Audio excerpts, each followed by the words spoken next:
Selamat pagi, saudara-saudara yang dikasihi oleh Tuhan. Semoga saudara dapat bangun dengan tubuh yang segar pada pagi hari ini. Sebelum kita sibuk dengan berbagai kegiatan, marilah kita mengawali hari ini dengan doa dan perenungan. Mari bersama-sama kita berdoa. Ya Tuhan yang pemurah, terima kasih untuk hari yang baru ini. Hari kemarin telah lewat, mungkin dengan segala kelelahan atau kesalahan, atau penyesalan bahkan atas apa yang terjadi. Hari kemarin tidak dapat kembali, tetapi hari ini Engkau memberi kami sebuah kesempatan baru yang terbentang di depan. Inilah hari untuk bersukacita, hari untuk kami isi dengan segala yang baik dan berguna. Kami ingin menggunakan jam demi jam dengan bijak, maka bekalilah kami dengan firman-Mu ya Tuhan. Berbicaralah di sanubari kami, agar kami mendapatkan inspirasi. Di dalam nama Tuhan Yesus, kami memohon. Amin. Saudara-saudara, kita akan membaca Alkitab pagi ini dari 1 Korintus pasal 14, ayat pertama sampai dengan ke-12. 1 Korintus pasal 14, kita baca mulai ayat pertama sampai ke-12. Bagian ini berisi nasihat Rasul Paulus terkait dengan karunia bahasa roh. Kejarlah kasih itu dan usahakanlah dirimu memperoleh karunia-karunia roh, terutama karunia untuk bernubuat. Siapa yang berkata-kata dengan bahasa roh, tidak berkata-kata kepada manusia, tetapi kepada Allah. Sebab tidak ada seorang pun yang mengerti bahasanya. Oleh roh ia mengucapkan hal-hal yang rahasia. Tetapi siapa yang bernubuat, ia berkata-kata kepada manusia. Ia membangun, menasehati, dan menghibur. Siapa yang berkata-kata dengan bahasa roh, ia membangun dirinya sendiri. Tetapi siapa yang bernubuat, ia membangun jemaat. Aku suka supaya kamu semua berkata-kata dengan bahasa roh. Tetapi lebih daripada itu, supaya kamu bernubuat.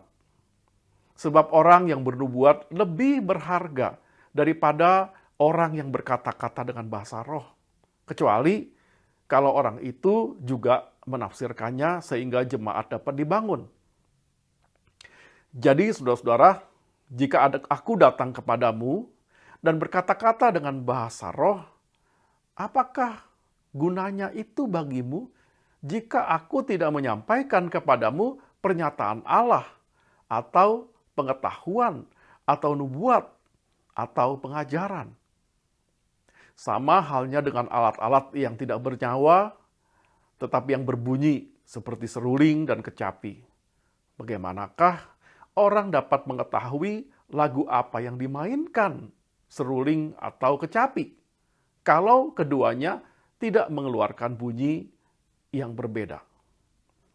Atau jika nafiri tidak mengeluarkan bunyi yang terang, siapakah yang menyiapkan diri untuk berperang?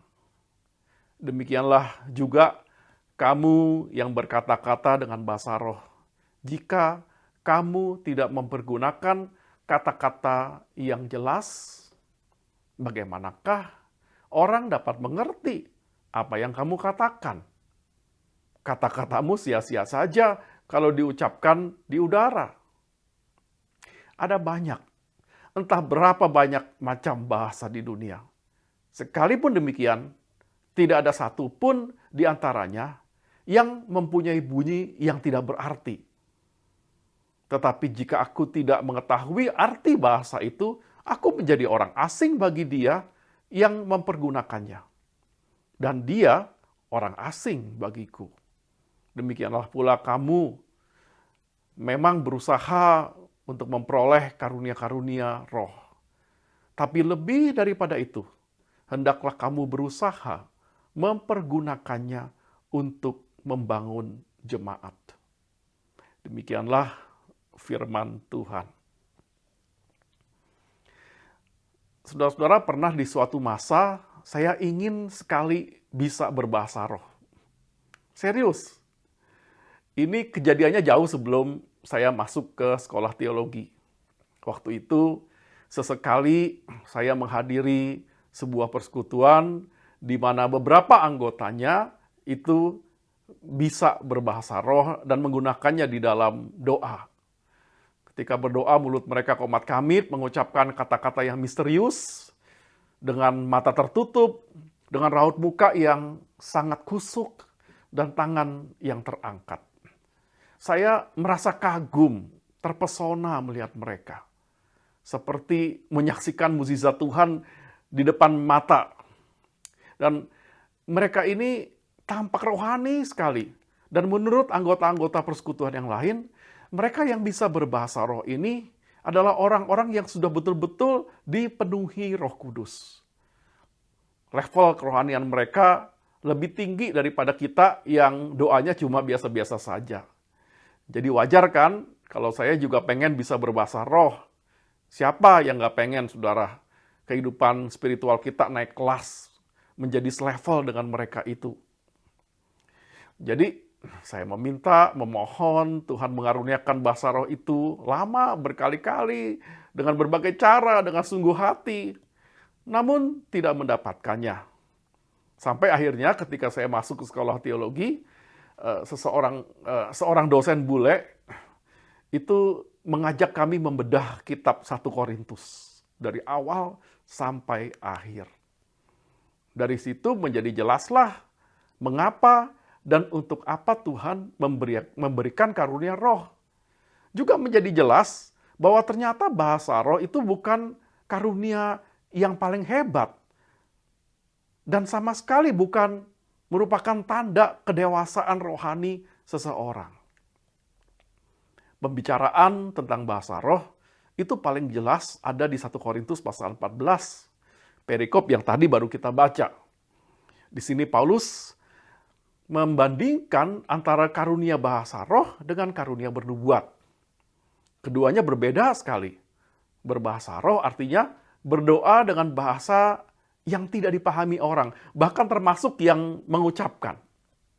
Sedangkan bernubuat adalah memberitakan firman Tuhan secara relevan dengan bahasa yang dapat dipahami oleh mereka yang mendengarkan.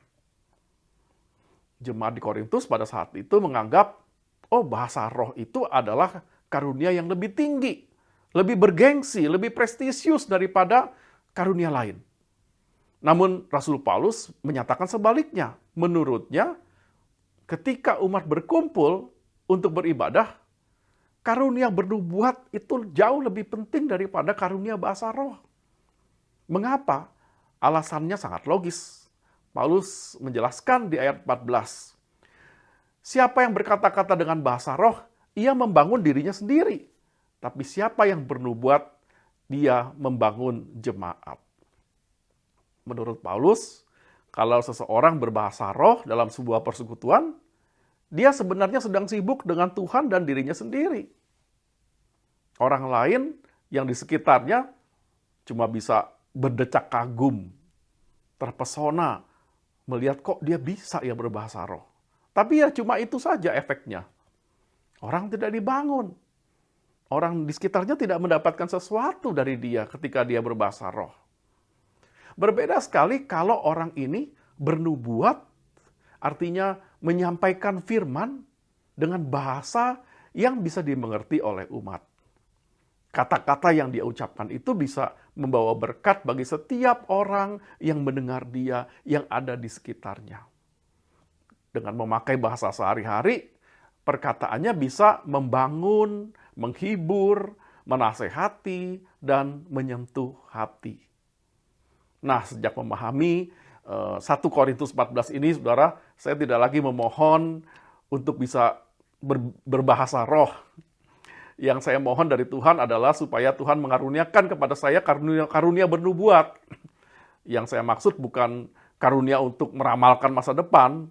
Karunia bernubuat di sini artinya karunia untuk dapat menjelaskan firman Tuhan atau teks Alkitab yang sudah 2000 tahun yang lalu itu menjadi sesuatu yang baru, yang relevan dengan situasi sekarang, dengan bahasa yang mudah dipahami oleh setiap orang.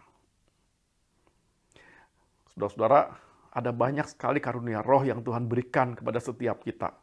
Bukan cuma karunia berbahasa roh dan bernubuat. Ada karunia untuk mengajar, menunjukkan kemurahan, menasehati, dan yang lain-lain. Bahkan bakat dan talenta yang kita miliki itu juga termasuk karunia Tuhan. Bahkan kekayaan atau apapun yang kita punya. Sebetulnya semua itu juga karunia Tuhan. Yang penting bukan berapa banyak karunia yang kita punya, melainkan apa yang akan kita lakukan dengan karunia-karunia itu. Pesan Alkitab hari ini mengingatkan bahwa karunia-karunia diberikan bukan untuk dipamerkan, melainkan untuk dimanfaatkan. Bukan untuk kepentingan diri sendiri, tapi untuk kepentingan sesama, untuk membangun orang lain. Sadar atau tidak, orang seringkali jatuh dalam godaan untuk memamerkan karunia-Nya. Pamer karunia.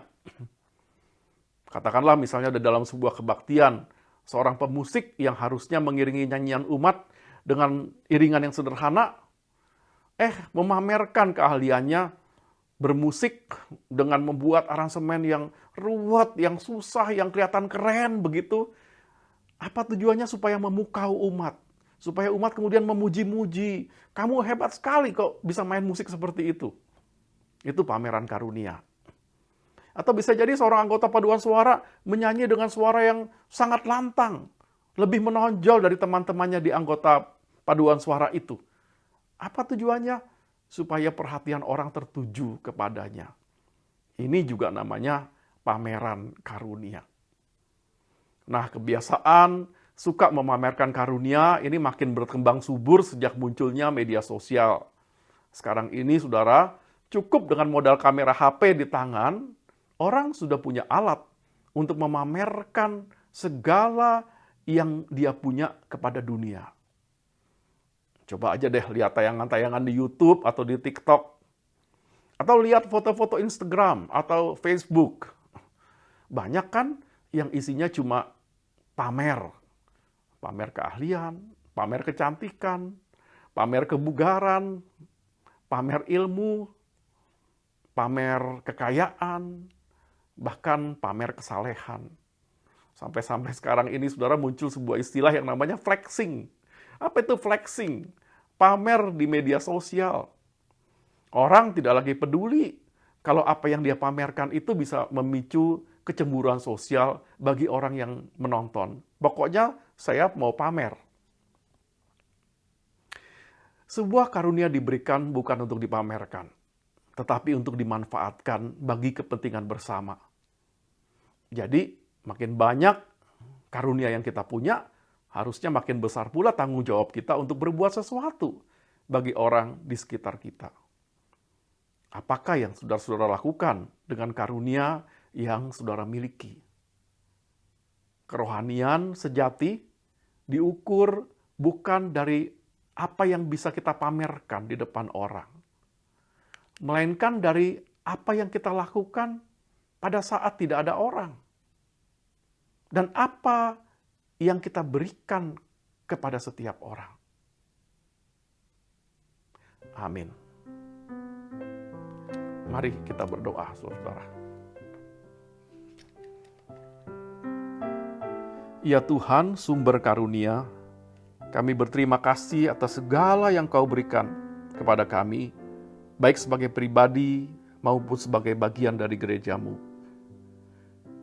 Karunia berlimpah-limpah yang Kau berikan kepada setiap kami telah memungkinkan gereja tetap dapat berdiri, bertahan, dan melayani bahkan menjadi berkat di tengah pandemi. Karena ada banyak orang yang bersedia bertugas, melayani, memberi waktu, perhatian, dan tenaganya demi terselenggaranya kehidupan bergereja. Sekalipun para pelayan ini juga sendiri sibuk di tengah-tengah pekerjaan dan pergumulan mereka masing-masing. Ya Tuhan, kami mohon kiranya Tuhan memberkati dan menguatkan setiap orang yang bekerja keras di tengah-tengah kami. Majelis jemaat, para pengurus di berbagai bidang dan komisi, mereka yang bertugas sebagai guru atau pengkhotbah, juga mereka yang melakukan pelayanan sosial secara pribadi di luar tembok gereja. Jagalah mereka Tuhan agar tidak terjerumus dalam godaan untuk memamerkan karunia, melainkan tolong mereka untuk fokus menggunakan setiap karunia demi membangun sesama. Berilah kepada mereka semangat dan sukacita ketika memanfaatkan karunia masing-masing, agar apa yang mereka lakukan tidak dipandang sebagai beban, melainkan sebagai panggilan. Kami berdoa untuk kebaktian Minggu, di mana sekarang umat sudah boleh kembali hadir di gedung gereja tanpa batas usia, walau harus mendaftar dan mengikuti protokol kesehatan. Di satu sisi Tuhan, kami sadar pandemi belum berlalu, bahkan virus varian Omikron makin mengancam. Tapi di sisi lain kami membutuhkan persekutuan ragawi di mana kami dapat berhimpun dan berbagi. Tolonglah ya Tuhan, segala upaya kerja keras dari gerejamu untuk menyelenggarakan kebaktian tatap muka yang aman bagi umat. Berikanlah hikmat kepada umat-Mu untuk menentukan apakah sudah tiba saatnya mereka balik ke gereja atau sebaiknya masih beribadah dari rumah. Kami berdoa untuk masyarakat di tempat kami tinggal, khususnya di tengah musim hujan ini Tuhan, yang berpotensi mengakibatkan banjir, longsor, dan berbagai gangguan lain. Tolonglah segala upaya pemerintah dan masyarakat untuk mengatasi masalah ini. Berikan keteguhan hati pada setiap orang ketika kami harus hidup di bumi yang makin keras di tengah perubahan iklim dan pemanasan iklim global. Kami berdoa terus bagi segala upaya pelestarian alam dan penataan lingkungan. Beri kepada umat-Mu dorongan dan kesadaran untuk memakai segala karunia yang mereka miliki, bukan hanya untuk menolong orang, tapi untuk ikut merawat alam, merawat kehidupan. Dan kalau sebentar kami memulai tugas-tugas harian, Tuhan sertailah kami, biarlah hari ini kami dapat menggunakan segala karunia yang Tuhan percayakan untuk membahagiakan orang lain, untuk berbuat sesuatu bagi sesama. Di dalam nama Tuhan Yesus kami serahkan diri kami sepanjang hari ini. Amin. Saudara-saudara, selamat menjalankan aktivitas saudara hari ini. Tuhan menyertai kita semua. Bagi Bapak Ibu yang memiliki pergumulan khusus dan ingin didoakan, bisa menghubungi rekan-rekan pendeta di nomor berikut.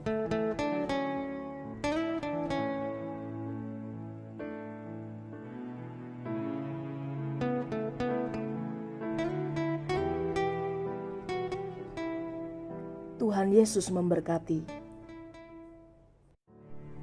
Bagi Bapak Ibu yang memiliki pergumulan khusus dan ingin didoakan, bisa menghubungi rekan-rekan pendeta di nomor berikut.